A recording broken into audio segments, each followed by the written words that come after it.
A Category 5 hurricane just slammed into Jamaica and Haiti. It's left a trail of devastation. And this is the third most powerful Atlantic hurricane by pressure. It's tied for third place, with many people suggesting that this could be indicative of a pole shift. Many of these people are not the biggest accounts, and it's a small community, but it's fun to talk about anyway. There's also reports of a potential solar micronova, which will wipe out all of humanity. And I know it has nothing to do with politics or what's actually going on the ground, but every once in a while, it's fun to, doom prophesize. But there are some interesting, circumstances around these major hurricanes and the trends that we've been seeing, with many accounts growing in popularity, suggesting that we may be facing a major pole shift. That means the northern hemisphere the planet may move.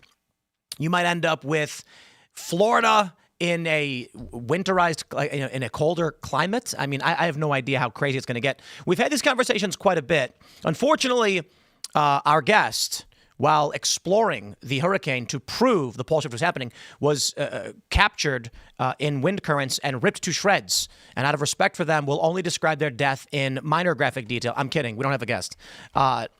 But that's okay, because we are hanging out with these jamokes over here. I was just wondering if the whole solar system is experiencing polar shifts right now, if we could test other planets, and if it's just like, because if everything flips at once, we wouldn't know that anything flipped. That's true, yeah. From our perspective, that's true, because we'd see the other poles. We'd be like, well, our north is where their north Also, is. if everything in the universe was falling at the same speed, we wouldn't know it. We wouldn't know. Just introduce yourself. Oh, yeah. I'm Richie Jackson. No, I'm sorry. I'm Ian Crossland, wearing Richie Jackson's jacket. Ian Crossland in the house. Happy to be here. I've been thinking a lot about the World Economic Order and graphene. How about you, Seamus? My name's Seamus Coughlin. I'm the creator of Freedom Tunes. Today, we have the most incredible infrastructure for storytelling that has ever existed, with film, television, and streaming. And that infrastructure is completely dominated by our enemies, which is a nightmare, because the number one way people learn about the world is through story. That's why myself and my team have spent over 11 years creating over 600 animated videos, reaching over 1 million subscribers, and gaining over 290 million views with $0 spent on marketing. And now we're taking the next step to fight the culture war by making culture. I've created the first episode of an animated anthology series that's called Twisted Plots, which delivers a good right-wing message and a Christian message, not through ham-fisted moralizing or preaching, but through story and jokes, good humor, and interesting premises. We need to win the culture war. We can't do it without making culture. So I need you guys to go over to twistedplots.com, support us at the $25 level. You will be helping us create the future of entertainment. It is grassroots, it is right-wing, and it needs to be run by people who care about producing this stuff, who are passionate about producing this stuff, and not the same people who are pushing woke nonsense, trying to step into the quote-unquote anti-woke sphere. And we need to do this before it's too late, because civilization depends on having good stories. So go over to twistedplots.com, support us. You'll get access to our pilot, and you'll be helping us create the future of entertainment. I always thought that comedy does best through meritocracy, obviously, because the funniest people just are the funniest people. Yeah, it's hard to lie about someone being funny, and it's hard to lie about a movie or a TV show being funny, and they try to all the time, right? They'll put these comedians out there, and they'll do a laugh track, but watching at home, you're like, that wasn't funny. I love when they remove the laugh track. You ever see those? Yes. Yeah. From Big Bang Theory. And then you're like, there's no jokes. Yeah. I don't get it. Like the guy will walk in and go, what are you doing? And she'll be like, exercising. I was watching Seinfeld last night, and I was thinking it's going to get to the point of Idiocracy type style where some people will just turn on TV where all it is just laughing. Just people laughing. And they'll just laugh along because it's like... Oh, this is Democrat political news. Like when I put on a Bulwark podcast where I can't remember the subject they were talking about. And instead of talking about news, they were all just laughing. And I was like, what is going on? Wow, it was like, so Donald Trump, he said this, and that's just, they all start laughing. And then I'm like, oh, okay. It really is like brainwashing. It's wild how you can just start laughing along. I call it retardation. Gut-wrenching. Like when you see three people in the room going, and you're like, well, they're not laughing at it. Like if you're laughing at a joke that's not funny together, but it's like funny's in the, like who thinks it's funny? It's in the eye of the beholder, you know? Well, and laughing, no, but laughing. I thought that was funny. Laughing is also a social mechanism too. You're right. There's something contagious about it. And when you watch a comedy with your friends as opposed to watching it by yourself, it's less funny. There are movies Also, that you can watch with one group of people and it's really funny, and then you watch with another group of people, you're like, oh boy, this is intensely awkward. This movie's not funny at all. So Well, let's get into the real subject matter at hand. Sure. yeah, the hurricane. So we've got Wackaloon Ian and devout, faithful Seamus, both going to be debating why or when the world may end from different perspectives. well, if you scroll down, So hold on, let me read this. Exactly. Let me read this. So this is actually an interesting post. Jessica sent us this one. This is from Open Minded Approach, and it's from a year ago. Check this out. It's from Hurricane Milton. Look at this beast. They write, as Hurricane Milton has developed into a Category 5 hurricane that could cause horrific damage to Florida, the two narratives of military control over the weather and human-driven climate change will intensify. The reality is that next year, these hurricanes and weather patterns will be even worse. As the geomagnetic excursion progresses, the end game will be a geophysical event, and then everything will start from the beginning. That's why they want you to focus on these two narratives, because the truth is that we need to walk the walk. There is no escaping this reality, but it brings the evolution of the soul. There are legitimate studies on the topic, and you will see them in my upcoming video. Now, here's what's interesting. We just had Hurricane Melissa in Jamaica, which is the third lowest pressure hurricane ever recorded in the Atlantic. And a year ago with Milton, this guy said it's going to get worse next year. Now, that may not mean that much. Sure, he got lucky. A worse hurricane hit Jamaica. It's the strongest hurricane ever hit Jamaica. But there are many people who have been looking at this. And what's fascinating is when it comes to like Ben Davidson, for instance, the dude is not a crackpot conspiracy theorist. He's not some dude saying this proves interdimensional aliens are coming. No, he's literally saying, I've got this readout is showing solar activity.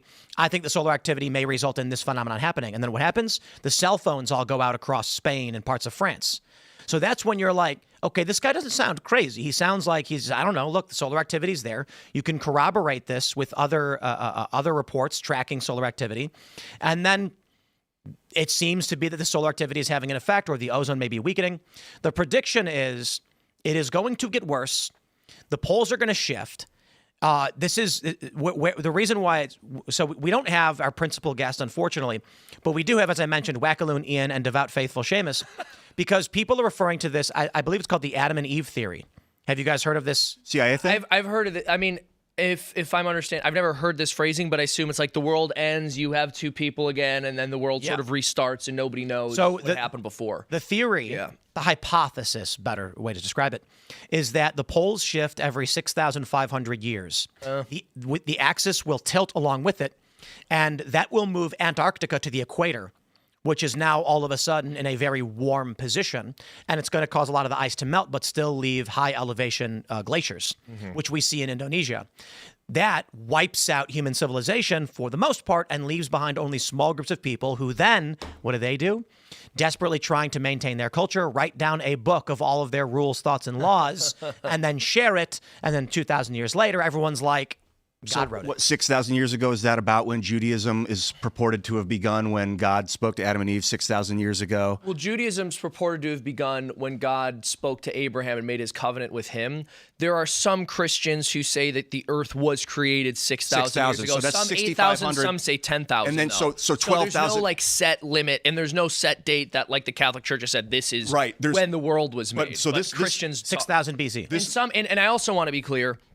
Some Christians are also theistic evolutionists who will argue that the earth is, millions and millions and millions of years old. So there isn't just one perspective here. My hypothesis is that 6,500 years ago, there was a polar shift that wiped out again, and then Adam and Eve were like humans crawling out of the dirt again. Before that, 6,500 years before that, you had the cataclysmic flood that destroyed Atlantis 12,800 years ago. 65, almost exactly. Everyone knows Atlantis still exists, Ian. It's just beyond the ice wall. That's right. That's why they won't let you pass it. Go past the ice wall. Did you see my video of Jake Paul and me in Atlantis? Anyway, check out my Instagram. Yeah. Sora's the hottest shit on the planet right now. What if it's true? What if there is an ice wall? It was literally built intentionally to keep us out. And when the Earth's not flat, it's round. There is. They but showed it on the news. So here's the globe, right? Here's the Earth. And the continents as we know it are only this big on the planet's surface, and there's an ice wall around it. And if you fly outside of the ice wall, there's a bunch of other continents like Tartaria and Atlantis.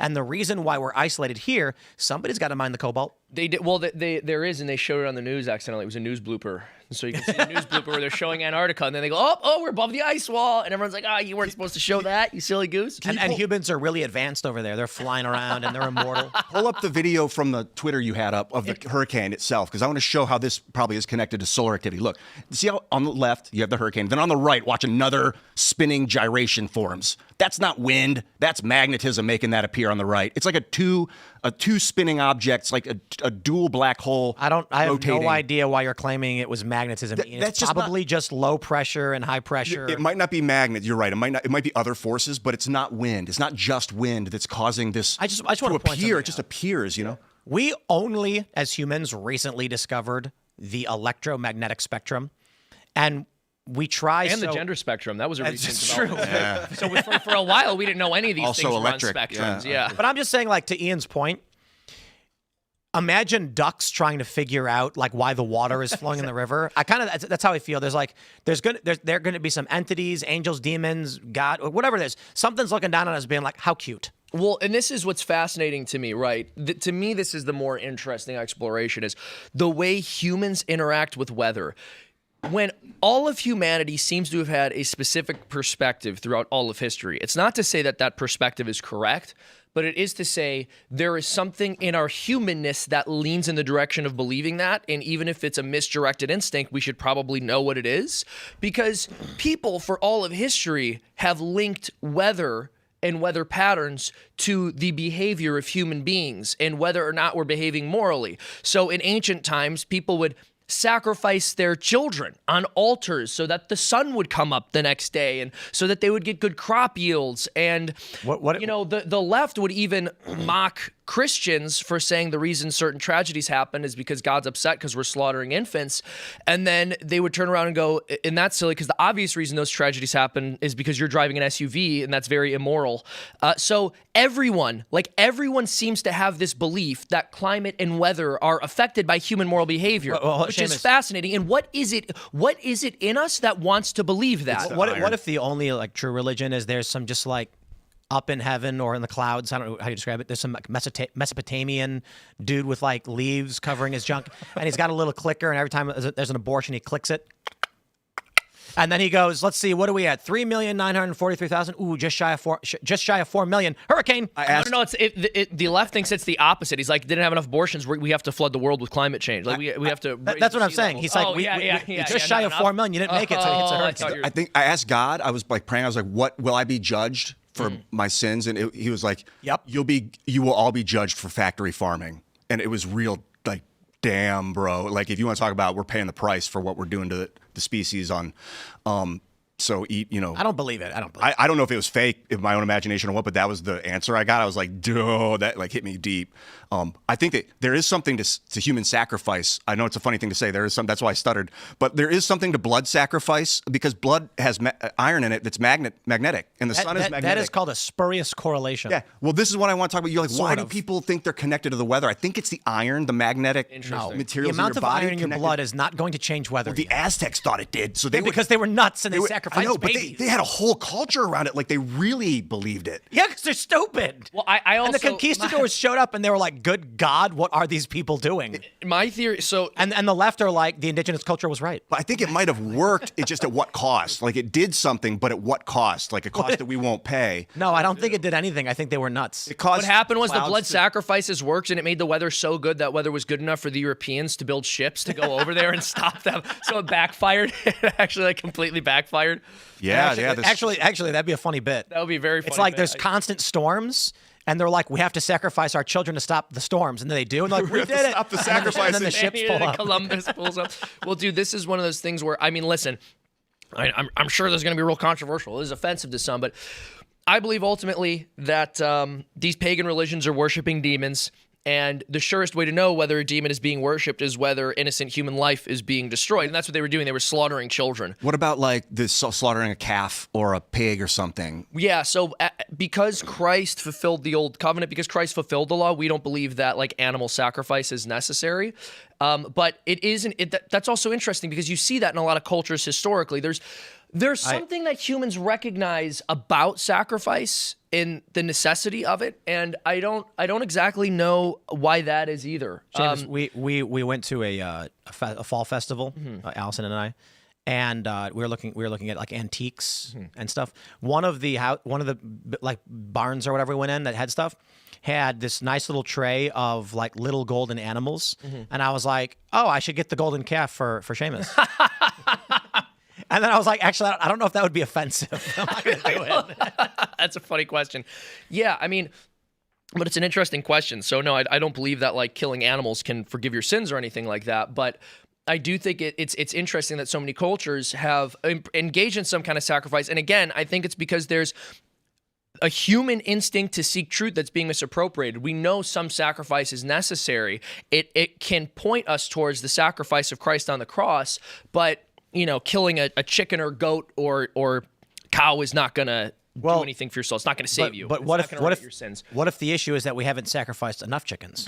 I think they've thought that many times throughout history. That's the problem, Sam, is there's never enough chickens, right? No, but like the factory farming is we need to get to 10 billion chickens sacrificed. So it's just like, and finally, God keep will going. Listen. Oh, geez, I don't even. Sorry, we're on it. I understand the idea of sacrifice because personal sacrifice, I won't eat the sugary thing because tomorrow I'll feel better and stronger. That sacrifice then can permeate into the macroscopic metaphor of like, now if I ruin other things, but like when you kill a chicken, you're not losing anything. The chicken's the one losing it. Well, but if that's your only wealth, I guess if it's it's your livestock. It's because you have to kill the chicken and then its heart to gain its courage. But it was always killing. It wasn't like I burned down my house as my sacrifice. It was always killing something. Well, I know not always. Yeah. Often... No. You're right. There's something interesting about that. If I had to guess, and this is just me spitballing right now, but I think it's because as human beings, we know we've betrayed. We know we've betrayed our Creator in grievous enough ways that something has to die. I actually think that that's the case. We know that we have done wrong in such ways that specific actions, sacrificing or doing some small penance, we know that something about that isn't enough. And again, that's, Christ willingly offered himself up on the cross for our sins. So there was a death and then there was a resurrection. But if I had to guess why so many cultures throughout history sacrificed animals, it's because we know we have done so wrong that something needs to die. It's not just enough to make some kind of financial restitution. So they're proxying killing something else instead of themselves as the sacrifice. They're like, look, God's going to kill something. And let's just decide for God what it's going to be. I don't even know if it's that. I think it's like just trying to make sense of it. It's like, man, I know I've done really bad things. I don't know how to make up for this. And then, but something has to die. And maybe you're right. That part of it is like, well, I don't want to die.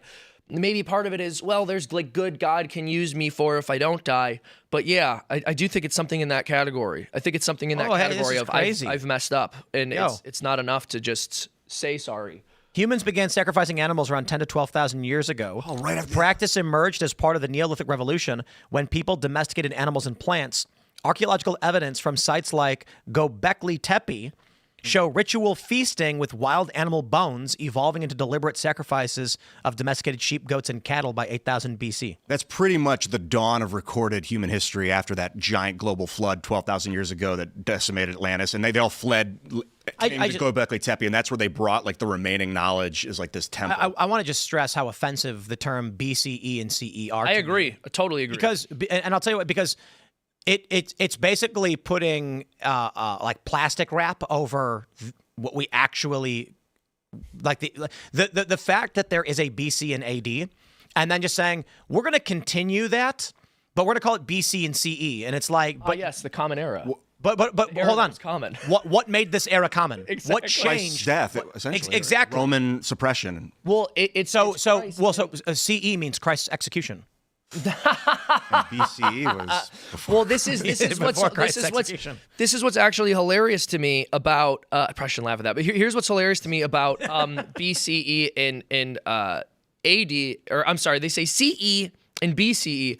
Part of what's so hilarious to me about that is that a lot of these same people will go, Christians just stole festivals from pagan religions and then called them by Christian names. You can't just do that. You can't just steal someone else's dates on a calendar and then rename them. By the way, it's not BC and AD anymore. It's CE and BCE. It's like you just did that with the entire timeline and you're accusing us of doing it with specific holidays. But the reason it's also really funny because a lot of the claims that Christians just stole holidays from pagan religions is really silly, because they'll go like, well, Christmas is in December and other cultures had holidays in December. It's like, yes, like other cultures also celebrated holidays in the winter. That doesn't mean we stole the idea. That's not like something you can patent there. Is Halloween, since I guess today's Halloween, Happy Halloween. Is it a pagan thing? Jack Posobiec tweeted out it's not a pagan thing. It's not. All Hallows Eve. So All Hallows Eve, basically, November 1st is All Souls Day, or I think All Saints Day, sorry. But we as Catholics have taken this time historically, the 31st of October and the 1st of November, to pray for the dead. And what kids used to do the night before on All Hallows Eve is, in some places there was a tradition where they would like dress up as saints, or they would dress up as souls in purgatory and ask for soul cakes from people. And then they would consume those. And that is actually the root of kids dressing up and trick-or-treating. I've been thinking about how to save souls from purgatory. If heaven is in the sun, which maybe it's the white light. Sounds like hell though on the sun, well, it's just like beauty. It's the rejection of it is hell. The deep darkness of nothingness, of emptiness of light, the deep space. So some souls, when they pass on, reject love because they're so unfamiliar with it. They push and they get cast off into the darkness of space. So if you become a beacon of light and shine outward, then they can find you and come back. Interesting. Like, so that's Christ's sacrifice. Is like, some people can be like, look, I'll forever look out. That's just, you can find me, and interesting.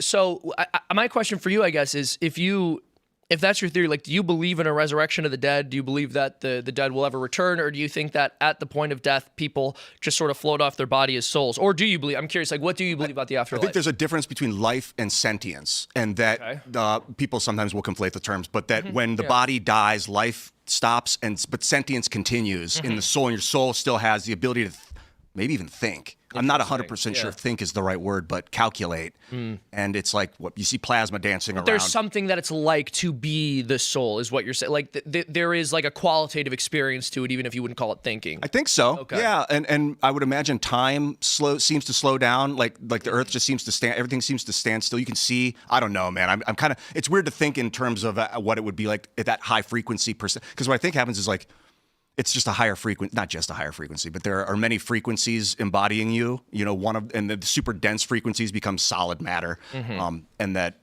they cool down so much so that this higher frequency also agitates, and it's that agitation that's kind of like thinking. So what I'm curious about, like, why frequencies? Because I know sometimes when we talk about this stuff, you'll talk about like vibrations and frequencies, and I'm just curious what role that plays, or why that. Like, is that just for lack of a better term, or what role do frequencies and vibrations play in this stuff? Well, in your mind, the states of matter are heat, like, so you have solid, liquid, gas, plasma, and basically as you're going down towards solid, it's slowing down. Things are slow, or they're cooling down. It's the same thing. It's either getting colder or slower. So that means that something is changing in the speed, which then could be related to the frequency that is producing that speed. Like, why are things in motion? Because it's a subatomic level, things are changing. So, like, it might look like I'm moving through space, but I'm appearing in space in a different position over and over and over and over. And at the speed of light, I'm constantly reappearing in a new position because the subatomic material is rapidly changing position due to the frequency, I believe, that the universe is like pumping. It's like cymatics. It's a branch of Define science. frequency. Yeah. How fast of an impulse is it? How fast is something's getting pulsed? When you say being pulsed, you mean like vanishing and then reappearing? Space-time's getting bubbled, like real fast or real slow. What does that mean, bubbled? It's like a in and out of what we see as this space. It's going in and out of this. I think fast. that means, Like you mean existing like and not appearing existing? and disappearing? Like, yeah. It would look like it's appearing. Yeah, it would look like it's So it's like disappearing and going reappearing. between dimensions? Yeah, kind of. Yeah, a dimension's a kind of a vague term, but Isn't it just the frequency of vibration? In and out. Yeah, it's it's like the movement in and out. Down, left and right? Well, I was told it was in and out by the spirit. I'm like, they were like, come here, and I was like, where are you? They were like, Spirits? in. Yeah, one spirit. When I was vaping the DMT, I was like, where are you? She went in. And I'm like, whoa, okay, they're in. What does that mean? And I just think about like the proton and the black hole at the center of the proton. Is it possible perhaps that you were just on drugs? Yeah, it was possible I was hallucinating as I'm a psychopath too. But I do think that subatomic space, because no one knows for sure why subatomic spin is happening. They're like, why are these positions changing at the subatomic level? I think it's cymatics, that the universe has a frequency that is changing, ever changing, and that when it changes, the position moves to a new position because the frequency decides what position things will be in. And so it rapidly changes frequency. I got an idea. Yeah, hit me. Ian should launch a shampoo and soap company that's all natural and write all of this down on the sides of the label. Candace Owens told me to do that Side too. effects may include. No, That's a good just idea. all of Ian's ideas should be written on the side of his shampoo bottles. All right, will you guys buy my shampoo? Because if you like the idea, put a 1 in the chat. You know what's and really I'll, funny is there's this meme where it's like someone said, "What if the only true religion is the incoherent scribblings on the side of the Dr. Bronner's shampoo bottle?" But liberals had that, and the response was, "That's Christian scripture." This is my. Oh, that's hilarious. Did he put like a Bible verse there and they called Oh, it's just loaded with like Bible verses. This is my problem with religion. Is I feel like the liberals were like, "What if this is the only religion?" And people are like, Yeah, the one that got written down. But Tim, what if the words of the prophets were written on the subway walls, and tenement halls, Well, here's and my they thought echoed in the sound of silence? Have you considered the Why I think possibility? Judaism Yes, and but Christianity. I'd be concerned about people bowing and praying to the neon god that they've made instead. I mean, the sign would flash out its warning, so they knew what they were getting into. I'm in. I don't know what's happening. I know what's happening. Hey, We were singing. I think that. Yeah, you guys are doing beautiful work too. The reason I think Christianity and Judaism got famous is because that's when writing appeared. It's whoever has. If There were a there lot was of no written media, religions at the time, though. yeah, and they all faded away except for the ones that got written down. I think the others got written down, right? Because we're able to study ancient Egyptian ruins and see what some. Yeah, of but also like we've written down a bunch of dumb ones too, like the fact that there's people who believe there's an ice wall beyond it is Tartaria. It's like, but that's true. they should though. not have written that down. It's a fun movie. It is a fun movie. Right now, the people in Tartaria are watching this and laughing. But like, God, we're in their reality show. all the religions have got to be right. All the religions are pointing Why? towards something that's true. So I think that there's this old idea that in every heresy is a kernel of truth. Even when an idea is very wrong, there's some truth in it that keeps people in. Right, like when we argued this on the sorry to interrupt, but the Orthodox versus Catholic debate, where I can't remember who said it, but they said something about Hindus are people who are striving towards the truth, but They're the wrong wrong, direction. yeah, improperly, basically. So like something about what they're saying is correct, but they're in the wrong direction. Even though they're like worshiping demons, they don't realize that, and there's some goodness that's being sold because the devil appears as an angel of light to try to fool people. And so, again, this is not me promoting indifferentism and saying all religions are equal. Far from it. But it is saying that I do think there's a kernel of truth in these false religions. I believe Catholicism has the fullness of the truth. Sorry, my voice. You're right. I think that spirits will pretend to be God. Because I asked the spirit, "Are you God?" And he went, "No." And I could tell he was like, "We get asked that a lot." And people pray, and spirits, some tricky ones, will respond, and they'll be like, "Are you God?" And they'll be like, "Yes, I am." And it's like, some will be righteous, but there's playful energy fields out there. I'm going to put a tag in that real quick, guys, because we got to shout out a sponsor. We got Bearskin. Check out BAER.skin/10 to get your 340 GSM Bearskin Micro Fleece Hoodie. They're amazing. 3-in-1 rain jacket. Absolutely wonderful. Smart people are locking in their winter gear right now because this is hands down the best time to prep for the coming winter. Bearskin is running a 60% off deal right now, but only if you get your hoodie early. The hoodie's built like a tank. It's got 10 pockets, a clean, rugged fit, plus it zips right into the heavy storm rain jacket to become 100% waterproof when you need it. So when it turns cold, wet, and windy, you're not scrambling at the last minute. You'll get free U.S. shipping, fast delivery, and you've locked in your winter gear early. Win-win. Do yourself a favor, text Tim to 36912 to lock in your 60% off. Again, that's Tim to 36912. You get a link straight to your phone. You can click on it whenever you want. One more thing, when you support Bearskin, you're also supporting the Fallen Outdoors and the Hope for the Warriors Veterans programs. So you're not just buying great gear, you're backing a cause that matters. Don't wait till you're freezing, and then you realize your hoodie sucks. Get Bearskin right now, 60% off by texting Tim to 36912. These are really nice. They're great. They're super amazing, in fact. Mandela effect. That's bearskin. I remember it as bearskin, which is That's bearskin. very strange, you know. So it's a Mandela effect. So the Mandela effect is a bunch of people who don't remember things properly. And then someone tells them something is true, and they go, "Oh yeah, that makes sense." And then all of a sudden, start saying something is true. Well, this is a real thing. Well, or also like, I mean, listen, I've been doing Freedom Tunes for 11 years, and people very often spell it Tunes, even though it's Toons. So when people talk about the Mandela effect, they're like, dude, if I talk to someone or someone was like, Freedom Tunes is Toons, some number of people would be like, I swear it's Tunes, and then you know why? Mandela effect. It's because of Looney Tunes. Exactly. And there are people who believe that Looney Tunes used to be Toons. Oh, it comes full circle. In the future, they're gonna Toons makes more sense because they're cartoons. And so there are people who, from the Mandela effect, there's an offshoot conspiracy group called reality shifting, where basically what happens is people are like, the Mandela effect is real, like we've jumped timelines somehow. And then people started saying things like, hey bro, when I was a kid, it was Berenstein. And they're like, what? They just believe it. And the person goes, it's because I jumped timelines. No way. So then they start doing, there are these people that will like go in their closet, and they believe that if you can attain pure sensory deprivation from the outside world, then the whole universe goes into flux. Well, I hope those people come out of the closet. You can jump to a new reality. So the way it works is a combination of things happen. They believe that they've jumped timelines before, and that's why Berenstein is now Berenstain. But how did they do it? It must have been an accident.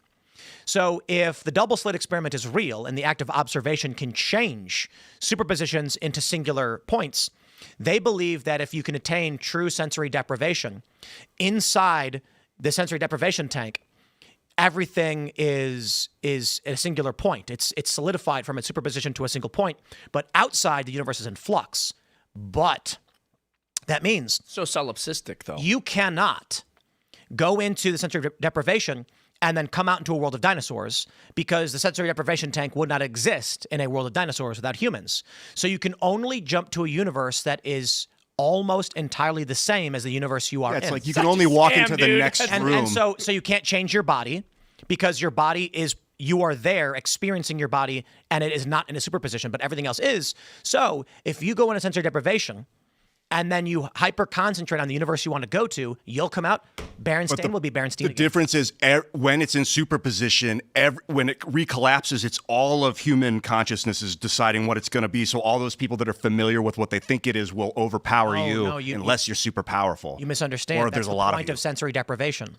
Your singular universe has isolated itself, and everything outside is Schrodinger's cat. It'll for sure change you in drastic ways. The Egyptians, that's what they think the sarcophagi were sensory deprivation tanks. They would get in, cover themselves, put salt water in there, and then they would just vibrate, and they would have like light coming. Vibrate. Yeah, well, they would hum into those shafts and stuff to create tone that would send you into the fucking stratosphere, the rocket your consciousness, and they would shine light down those chutes you see, and they would like reflect down. So you'd get, at certain times of day, you'd get like crazy light patterns in the room. So they were tripping. Do you guys know about quantum immortality? Not yet. Is this the idea that when you die, you jump to another universe or something like that? It's that your universe you can't die in. That's quantum immortality. The theory is basically that Yeah. the idea would be that if you were to try and take your own life, no matter what you did in your universe, it would never happen. It wouldn't work. The gun would keep jamming, and you'd be confused, and you might be like, wow, like I can't die.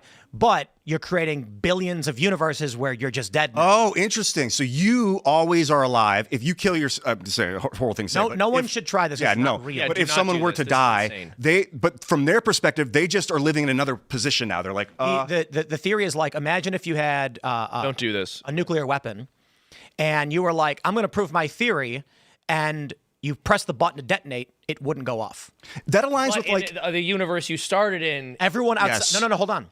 In the universe where, so here's the theory. Everybody in the blast radius of the nuke would be in the same universe as you, where the nuke never went off because they can't die. But everyone outside of, let's say, whatever city you were in would just be in a universe now where that city is vaporized. wow. I think that kind of tracks with the way I think of spirits. Like you're kind of waking up as your spirit when your body dies. You never really die. You're just like, oh, you see it from another. But I like the idea that when you die in that reality, you're still alive in this reality. I call this the Mario Brothers theory. Every time, and look, all the Marios that died, they're gone. But the Mario who made it the princess, he has no memory of ever dying. He did everything perfectly. It's true. Yeah. That's true. Okay, I like that. That's good. I think it's wishful thinking from people who believe they're the main character of their story. Well, and also, when the thing is, we live in a time of great abundance, so people don't recognize the scarcity of their own life. We don't spend any time contending with it. think We that's can have part of- whatever we want, whenever we want. For the most part, things are accessible to us that were never accessible to our ancestors, and in a great quantity. So I actually think that's rerouted our thinking in a way. Kind of, but I think modern Western man, and I mean women too, I just mean like humans in general, are entirely self-centered and, Yes. and value their lives much more than they value anything outside of themselves. Yeah, I think they play into each other. I think that's part of the abundance. And I also think that when it comes to a lot of these beliefs about like reincarnation or going into another universe, sociologists have studied this. Reincarnation is more popular when you're living in a very affluent society. Where it's like, yeah, I could keep existing in this world over and over and over again. Oh, because I want to. Exactly, but people who have harsher lives are like, I am not doing this again. Like, I am not coming back. What happens is when you die, that's the completion of life. You enter the second quest, where you have a little sword next to your name every time you wake up. Dude, in the spirit realm. So what do? You go to the spirit realm. Well, you're already in the spirit realm, but you start seeing it from the spirit realm, and then you're like, I'm bored. Like, you just get bored. You're like, what? Everything's love all the time. Everything is amazing. I want some chaos in my life again. Good question, What actually. if when you died, you just all of a sudden woke up on a couch and you're next to like some dudes smoking a bong? It'd be and sad They were because- like, bro, you got 7,000 points on that run of Ian Crossland. It'd be okay, but I'd be sad about my friends that in my dream that would slowly I'd forget them all, like all within, It'd be gone in like a minute. But like, have you ever? So people say when they take ayahuasca, you live a life over a day long period where you. Don't My do buddy it, was kids. like, I had a wife, I have children that I know. Those are demons. In that realm. They mess with his head, dude. They mess with his head. Can't do that stuff, man. Like he had Dude, an haven't you actual. ever, haven't you ever seen these horror movies where like the little kid will be like, "Mother, I'm your child," and they're like, "Oh God, it's a demon." That's what it is. Yes. The dude goes on ayahuasca, goes into the demon realm. The demons are like, "I'm your wife." And he's like, "Okay." Wouldn't that mean that we're demons? And that when we were the spirit realm, they're like, dude, Seamus Coughlin was not a real thing. That was a demon. There's no such thing. Don't worry. You are all spirit light. Freedom There Tunes is no can't hurt Seamus. Like, it's the whole idea of different people is it's demonic. We're all one entity. It's okay.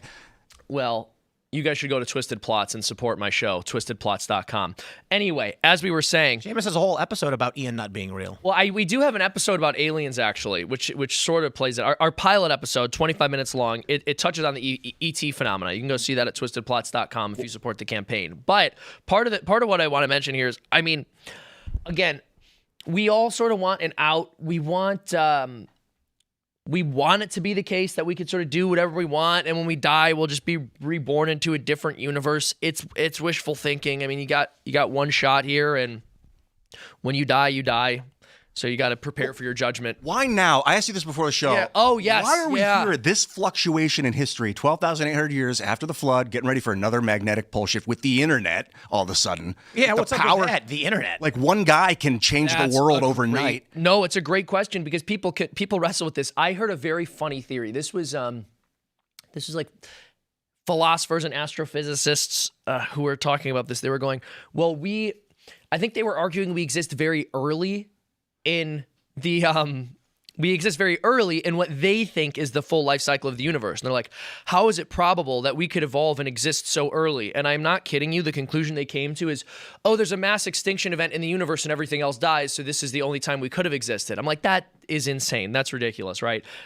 Just admit that you can't make sense of it, right? And they didn't want to, so they have these silly theories. But I think we had to exist at some point in time, right? If you are going to exist, you have to exist at some point in time.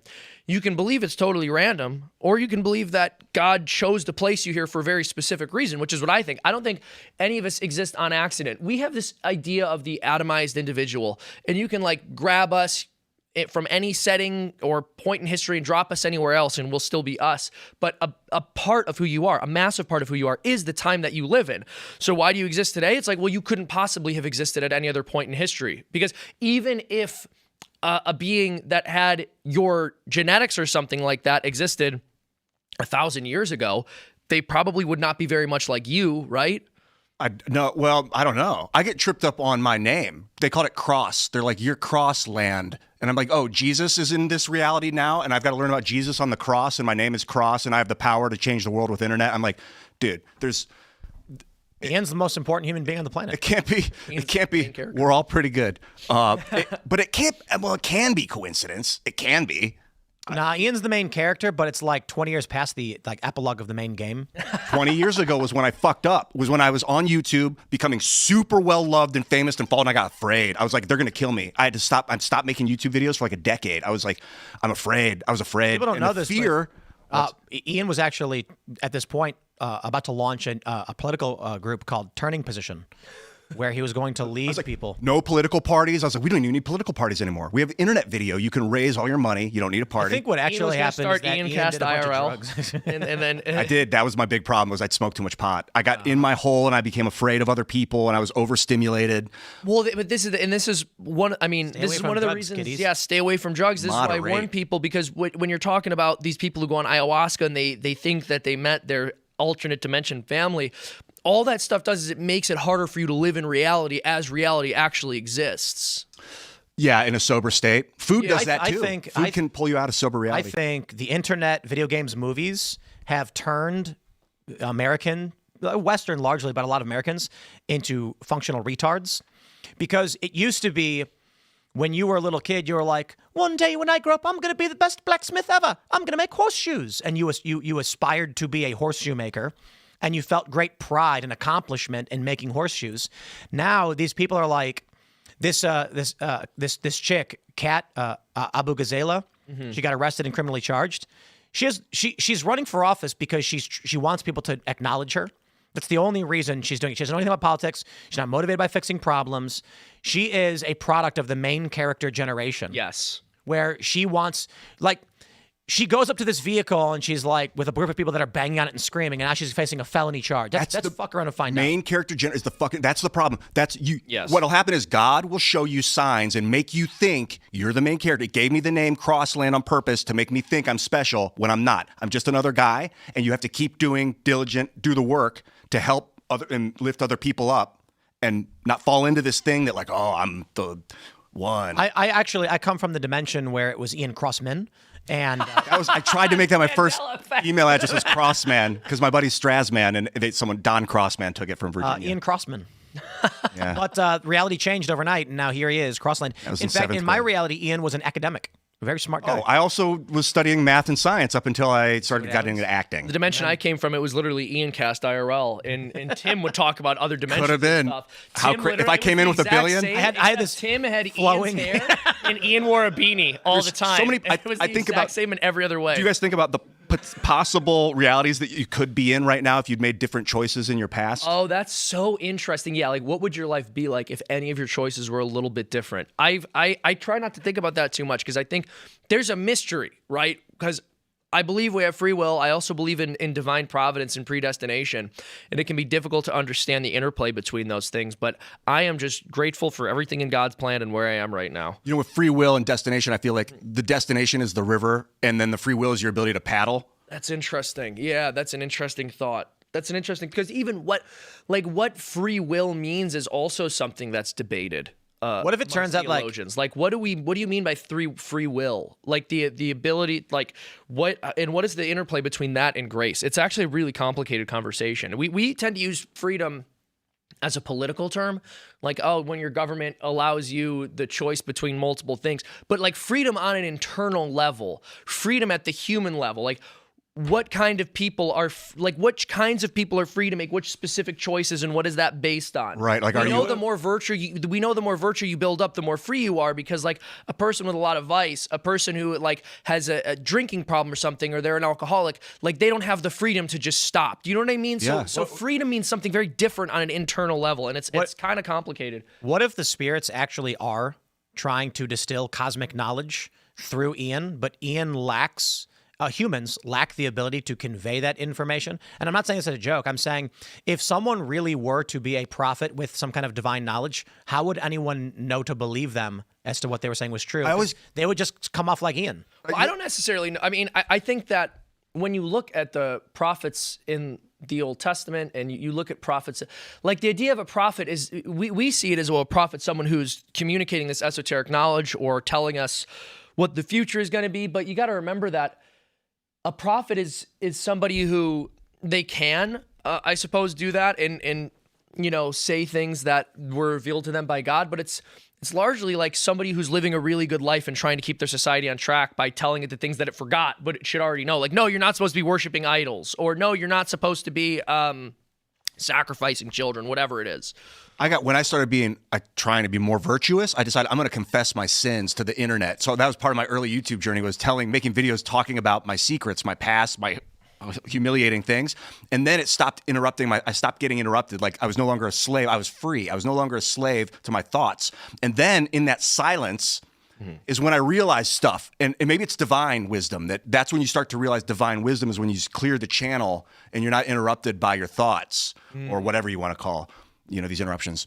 And then you can channel divine will, because it's like, it must be a two-way radio between you and the spirit realm. I know that they seem to be able to read everything we're doing in real time, but we can't necessarily read what they're doing. You have to open up to catch the frequency. Have you heard the DMT theory, where the general idea is that all humans, you can look at it like this. If you couldn't see the hand and you could only see the fingertips, you would see 5 individual beings arguing with each other. Oh, yeah. And the theory is that beyond the veil, when you take DMT, you can see the threads that connect it all to the greater, and we are all just tendrils of the same being. And they'll show you. This is why, and this is why I like to point out, I think in every heresy there's a kernel of truth. We do exist as individuals in the sense that God loves each of us and he created us and we're all unique. One thing that our society's forgotten as we've moved in the direction of atomized individualism is that you exist along this historic continuum, right? Your life is not really just yours to do what you want with. I was thinking about this the other day. I saw some very rich celebrity said, I'm not going to leave any of my wealth to my children. And my first thought was, all right, when I think about everything my ancestors went through to come to America, how my great-grandparents got here, they got on a boat, not a plane. It was too far in the past for them to have access to the travel that we have access to today. And they came here for a better life. And if I were to become unfathomably wealthy, it would be spitting on the graves of my ancestors who did everything they could to come here for me to go, I'm not going to keep it in the family and I'm not going to give it to my descendants, right? Because I don't just exist for me, I exist as a part of my family. I exist as a member of the church. I exist as an American. You don't.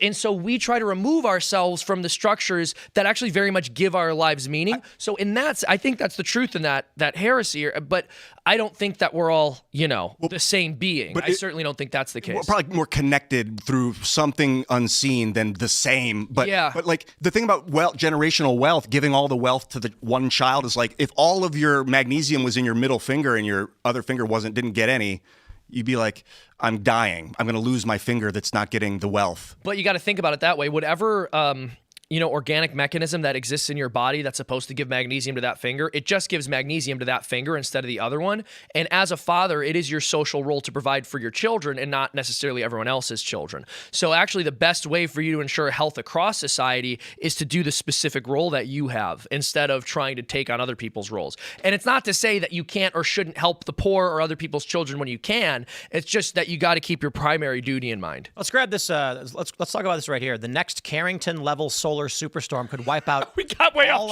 track. All our satellites. New simulations reveal. So I just think it's interesting. We had this big solar storm in the 1800s that fried everything, but we didn't have the computers that we have today. Dude, can you imagine? That's crazy that happened too, because I forget about that. Right. So what if this Adam and Eve theory isn't necessarily even about the poles shifting, but a solar storm blasting and wiping out all tech, and then we're just with a bunch of rocks. Yeah, we need tech that can handle a solar flare for sure. And lightning strikes. We need graphene, batteries, supercharger capacitors that can handle literally a lightning strike and charge up, because otherwise, man, we are teetering on the edge of everything getting knocked out by what we know is real. Funny though, what if we didn't do anything to protect ourselves from solar flares? Because we're still 50-50 on whether this stuff is good for us. We have this technology, but honestly, if a solar flare comes, it was God's will. We'll just start over. Are you guys familiar with mud flood theory? No. Yeah, a little bit. That at some point a giant flood swept across the earth and it buried a great civilization in mud. And there are people that believe that we're not building buildings, we're reclaiming them by digging them out. And the evidence they cite for it is that there are buildings in places, and this is true, it's kind of weird, where you can see a door frame half buried. So it's like there'll be a building, sidewalk going past it, and then you'll see half of a door sticking out. And you're like, why did they put a door frame where that dirt is? Did it That's why your sink? parents' house has a basement. That used to all be above ground. It got buried. So actually, some people think that, but it may actually be simple in that there used to be a cellar door and a pathway, and they just filled it in. Well, also, when they pretty say, easy explanation. What do they mean? We're just like they think. What do they mean? We're just digging things up. We see people build buildings. Yes, but they're saying a lot of old buildings were there before the flood. Okay. And so the idea is the poles shifted, and when the pole shifts, the water sloshes around the planet, and when floods happen, the sediment then settles, leaving behind this thick mud. Yeah, that's what they think happened in Atlantis. The floodwaters came from the Atlantic into Africa. You see the striations of the sand getting pushed up on. So not only did, when all that glacier ice melted, all that land went up because there's no longer glacial pressure. When that land went up in North America, Atlantis went down because that's, I think, called static, some sort of static thing on Earth where, like, if one part goes up, other parts go down. Not only did that happen, but the ocean came and flooded mud all over top of it. What would you guys do if it turned out that this advanced human civilization still exists and intentionally keeps us in the dark? Like they went underground? What if this happened? Just Or hear me out beyond the ice wall. Hear me out on my theory. What if Atlantis what if Atlantis existed and does exist? And when they wrote about it at their time, it seemed like this insane high-tech utopia. But to us, it's just like, it's okay. It's like average. Like we discover it, and it's kind of like, it's like Atlanta in the 70s. No. It's not like you wouldn't. It would be amazing to an ancient person, but you're like, it's just kind of like. But it's a great point. But even less than that, where it's like they just had the wheel. Yeah.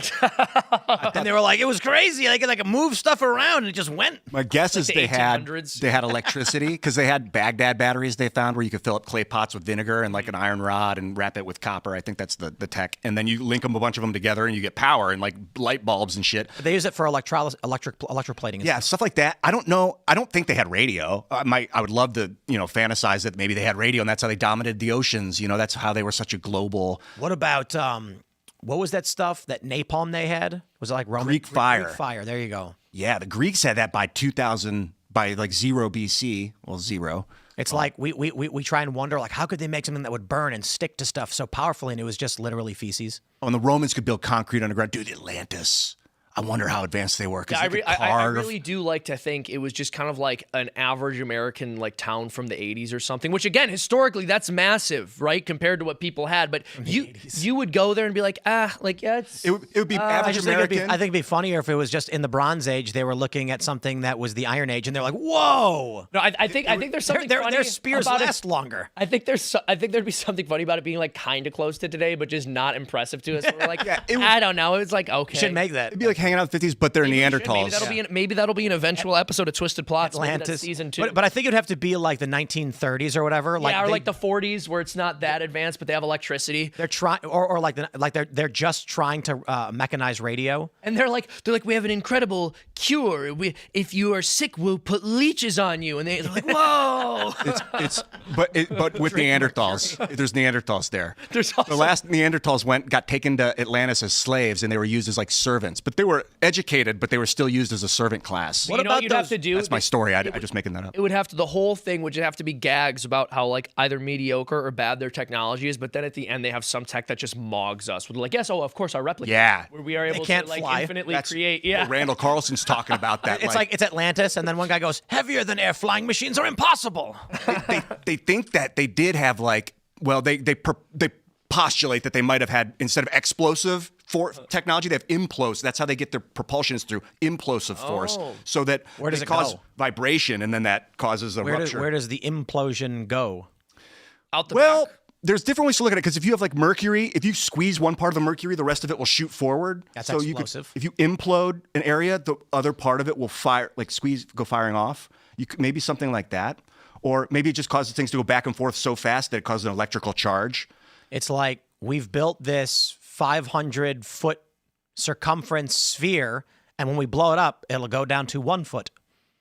Just with the implosion? No, you'd have a sphere and you'd implode part of the sphere, and the rest of the sphere would shoot off. What? That's hypothetically if you imploded like part of the sphere, compressed part. Like if you have a balloon and you squeeze part of the balloon, the other part of the balloon gets bigger. Right, that's not implosive. That's just like The force of implosion would be like your Compression. hand squeezing. It would be that kind of you pressure. mean like when a combustion engine and it goes down and up? No.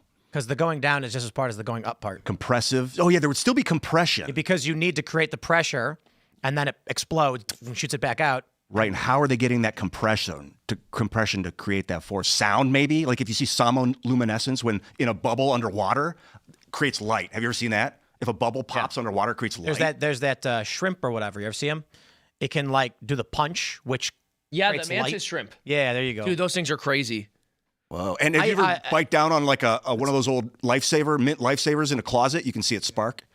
What? If Really? you have a mint lifesaver in the dark, yeah, bite down. Don't do it. It might hurt your teeth, but it causes, you can see sparks. Did you ever, like it's really, really dark in your bedroom at night, and then you wipe have the the pillow, blanket, yeah. and you can see lightning go, like electricity go across it? Yeah, if you like wipe the pillow or blanket with your Yeah. hand and it sparks. That's something, we got to tap into that. That's a solar flare right there. Yeah. Oh, What do you is think? it? Flare. What do you guys? Right. But We gotta tap into the static electricity of our wool blankets at night. We power our home as we shuffle through the night. Space-time is the wool blanket, and the sun is the static point. I feel like right now there's like God's watching this and going, ugh. It's like, just get it right. I've given you 46 years, Crossland. Get it right. I think that if another solar, it's an interesting question, like another solar flare hitting. I don't buy into the theory that there was a civilization before. I mean, I do actually, because I believe in the flood, but I mean before Adam and Eve. I don't think there was a human civilization before Adam and Eve, but I think whether or not you believe in that is going to inform your beliefs about what is possible next, probably. But what if there was an Atlantis and it was destroyed in the flood? Or just, or any, pre-flood civilization. But in all seriousness, maybe there was an Atlantis. It was not particularly advanced. It was just They thought it was advanced afterwards. Hot air balloons. But no, not even that. Not even that. That's way too much. I'm saying it was an urban center.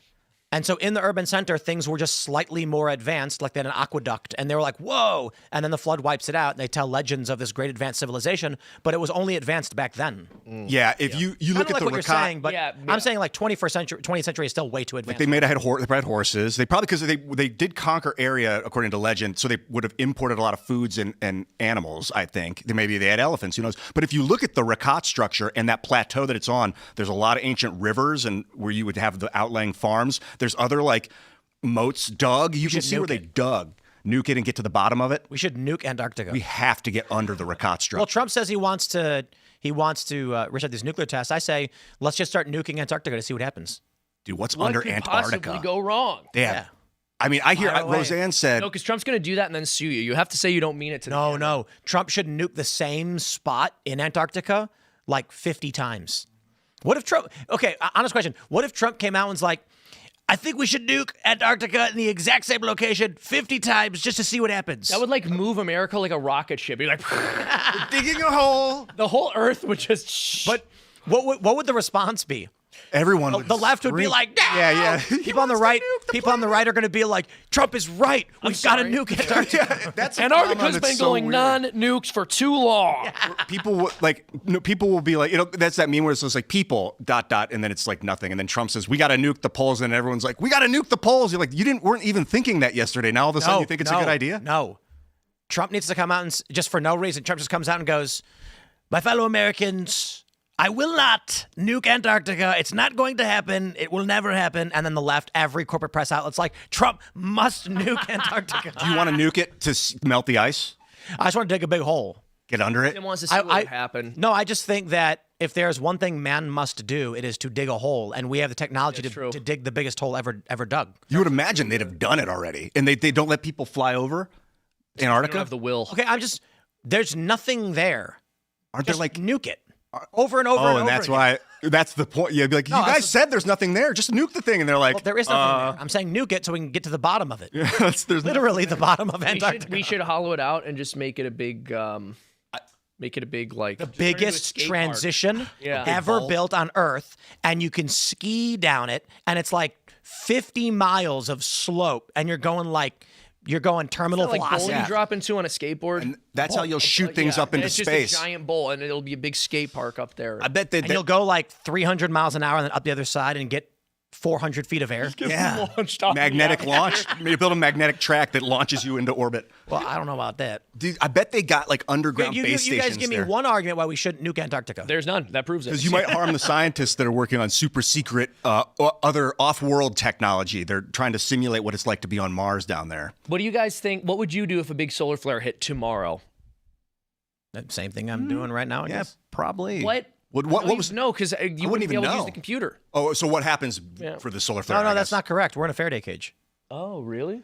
So we are. That's why your phones don't work. So the question is, how strong of a solar flare? If the big one hit, we are literally in a Faraday cage. But it's not going to block a massive solar flare like that. So for those that don't understand, we are in a building So the Timcast studio is a gigantic metal building that acts like a Faraday cage. Inside of that building is another building.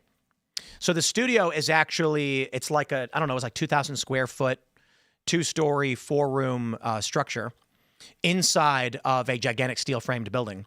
And so this makes it impossible for you to use your phone while you're in the building. So if all the power went out, you mean a solar flare hit that defied all our preventions? What would you guys do? I'd be upset. What would happen? Could I still use my phone? Like, would it still have a charge? No, it would fry. Everything would blow. Yeah. So basically, what's happening is when the solar. So if you take like a copper circuit, and you ever see how they test radio waves? Like they take it's antennas, magic.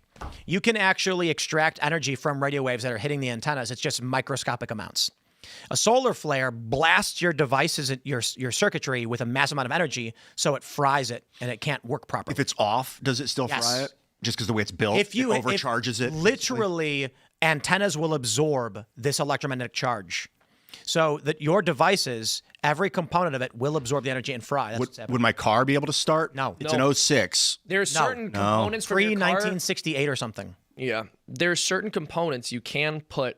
There's like certain spare parts you can put in a Faraday cage for certain cars, so that if a solar flare hits, you could, in theory, put it back into your car and still use it. But yeah, generally, if it hit, I don't know how to. I would try and confirm it, and then I'd be like, I don't even know how to confirm it's going, but I'd probably chop wood or something. Yeah. And so light a fire. We need to get getting set up for the Timcast IRL backstage pass for our members on the Discord. So go to timcast.com, click join us, get in the Discord, because we're not stopping. We're actually going to keep going. What happens now is we're going to begin pre-production for Timcast IRL, and our Discord members get to hang out while we do this. It's almost like another podcast. It's just not really. There's no coordination. We're just literally talking about what we're going to do, and we're making jokes, and people are getting water. And then we were pre-recording our episode for tonight, starting at 2 p.m. It's a challenge because Fridays are pretty apocalyptically bad news days unless there's a scandal. And so I would say more than half of the views we get on Friday night's episode are from Saturday morning, Sunday morning, and Monday morning. So because people are out Friday nights. So we decided to start doing a pre-record this way because there's no news after a certain amount of time usually. And this allows us to do the backstage pass for our members in the afternoon and then go out and do their stuff Friday night and then watch Saturday morning. It works out really well. But that means we're going to get to it. So you got to join at timcast.com. You can follow me on X and Instagram at Timcast. That's going to do it for our short culture war. We're trying to have our culture war debates be more focused on more relevant subjects.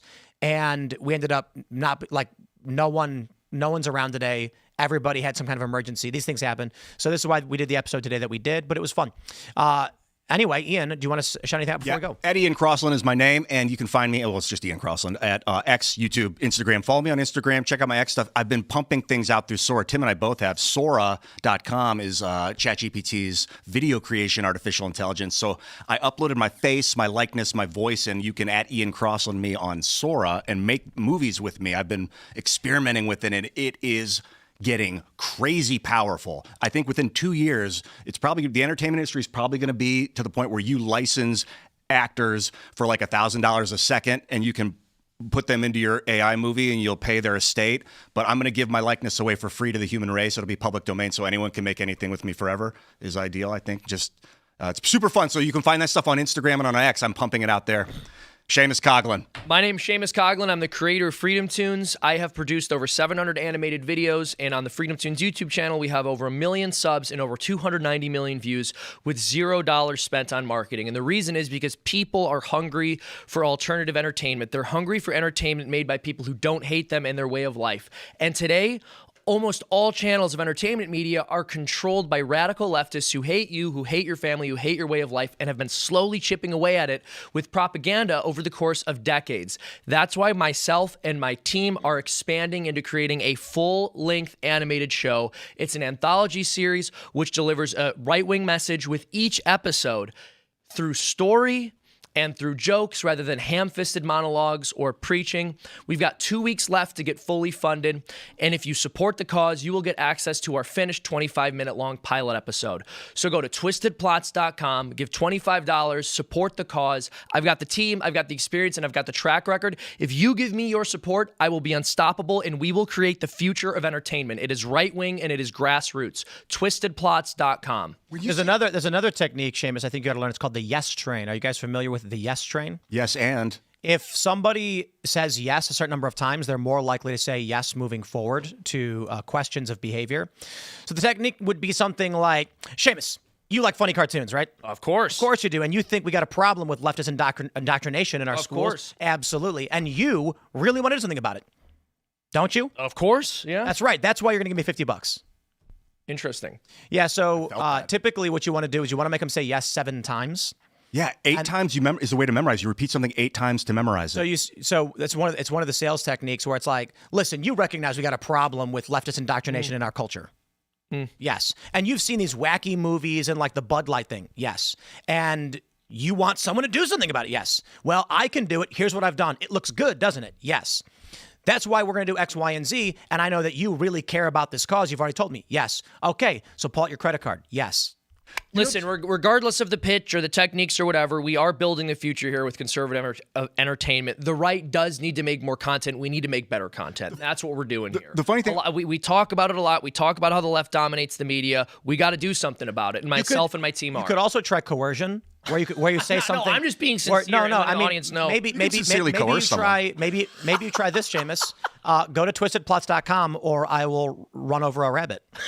I'm not gonna run over a rabbit. I just want you guys to understand. I'm not gonna do that. I'm gonna make a cartoon. Okay, we gotta go. We gotta go. Thanks for hanging out, everybody. We're back for the backstage for timcast.com Discord members in about a second. For the rest of you, we'll see you tonight at 8 p.m. Thanks for hanging out.